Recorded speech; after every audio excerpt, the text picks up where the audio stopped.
Dalam kehidupan sosial Indonesia, gender dan agama memainkan peran penting dalam membentuk cara manusia hidup, berperan, dan berinteraksi. Relasi gender dan keagamaan terbentuk melalui norma sosial, budaya, dan nilai-nilai agama yang diwariskan dari generasi ke generasi. Dalam budaya Indonesia, laki-laki sering diposisikan sebagai pencari nafkah, sementara perempuan diasosiasikan dengan peran domestik. Namun, peran ini terus berubah seiring perkembangan zaman.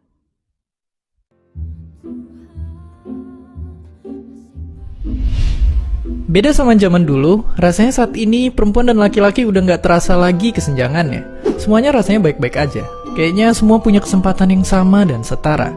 Tapi faktanya kalau dilihat dari jumlah pemimpin negara dunia, menteri-menteri di Indonesia, posisi karir dalam pekerjaan, kesenjangan nyatanya masih ada. Itu bikin satu pertanyaan besar yang kita punya saat ini. Apakah kesetaraan itu jadi ilusi semata? Tapi daripada cowok yang bicara, mending perempuan aja yang bersuara. Oke, terima kasih kok bisa. Bisa dibilang ya, kesetaraan ini mungkin belum dirasain sama semua perempuan.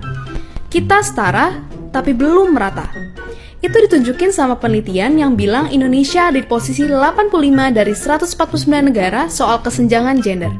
Artinya, perempuan-perempuan di Indonesia masih ngadepin banyak masalah yang bikin mereka belum bisa benar-benar punya kesempatan yang sama. Tapi, apakah sebenarnya yang menghambat perempuan untuk memimpin?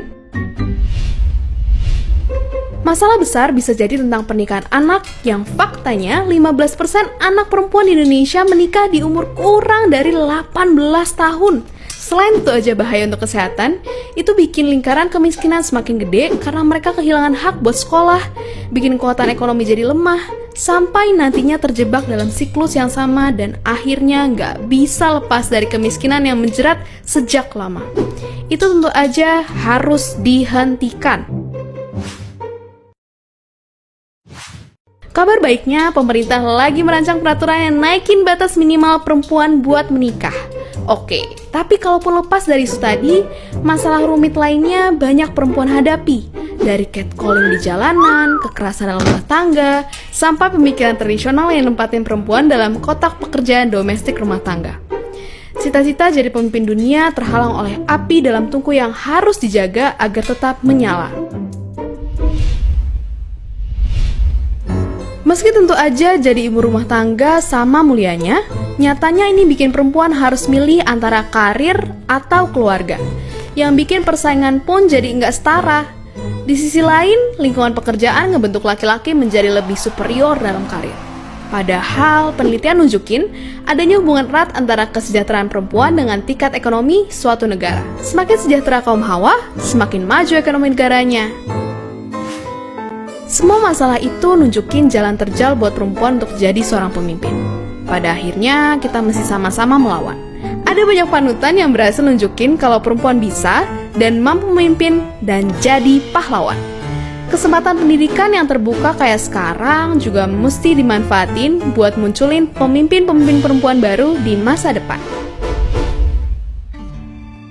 Satu video ini mungkin nggak bisa menjelaskan semua penyebab atau permasalahan yang ada. Tapi mungkin ini saatnya perempuan fokus sama kekuatan, bukan ketakutan. Karena apapun yang kita takutkan, gak punya kekuatan. Justru sebaliknya, ketakutan kitalah yang memberikan kekuatan.